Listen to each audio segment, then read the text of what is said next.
नकली तोते की कहानी। एक बार की बात है, एक घने जंगल में विशाल बरगद का वृक्ष था।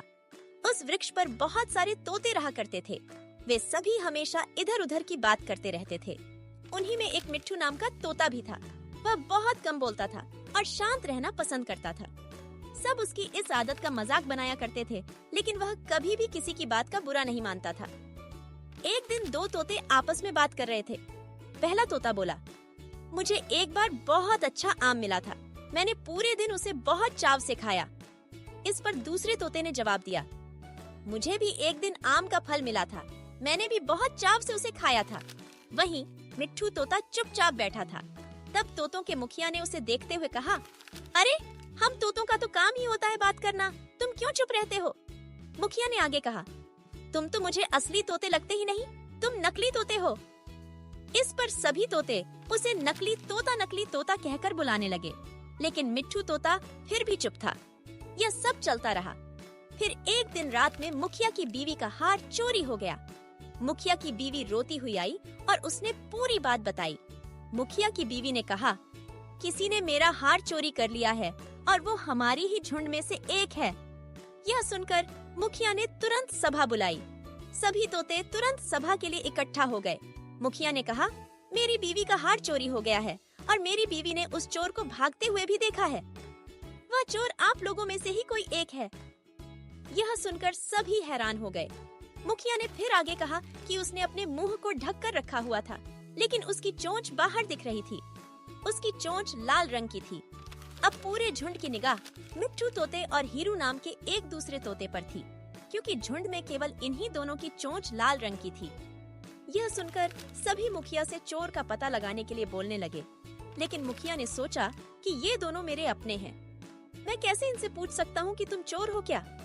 इसलिए मुखिया ने एक कौवे से इसका पता लगाने के लिए मदद ली। असली चोर का पता लगाने के लिए कौवे को बुलाया गया। कौवे ने लाल चोंच वाले हीरू और मिट्ठू तोते को सामने बुलाया। कौवे ने दोनों तोतों से पूछा कि तुम दोनों चोरी के समय कहाँ थे? इस पर हीरू तोता जोर जोर से बोलने लगा, मैं उस दिन बहुत थक गया था, इसलिए खाना खाकर मैं उस रात जल्दी सोने के लिए चला गया था। वहीं मिट्ठू तोते ने बहुत धीमी आवाज में जवाब दिया। उसने कहा, मैं उस रात सो रहा था। इस बात को सुनकर कौवे ने फिर पूछा, तुम दोनों अपनी बात साबित करने के लिए क्या कर सकते हो? इस पर हीरू तोता फिर बहुत तेज आवाज में बोला, मैं उस रात सो रहा था। मेरे बारे में सब जानते हैं। ये चोरी मिट्ठू ने ही की होगी, इसलिए वह इतना शांत है।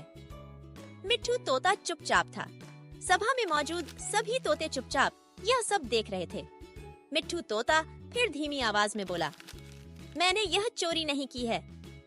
इस बात को सुनकर कौवा मुस्कुराकर बोला कि चोर का पता लग गया है।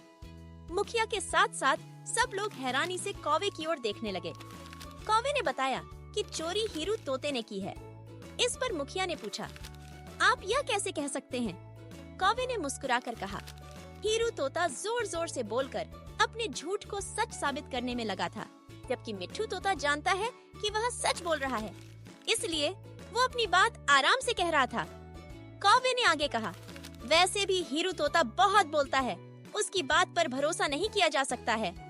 इसके बाद हीरू ने अपना जुर्म कबूल कर लिया और सभी से माफी मांगी। यह सुनकर सभी तोते हीरू तोते को सजा देने की बात कहने लगे, लेकिन मिट्ठू तोते ने कहा, मुखिया जी, हीरू तोते ने अपनी गलती मान ली है। उसने सबके सामने माफी भी मांग ली है। उससे पहली बार यह गलती हुई है, इसलिए उसे माफ किया जा सकता है।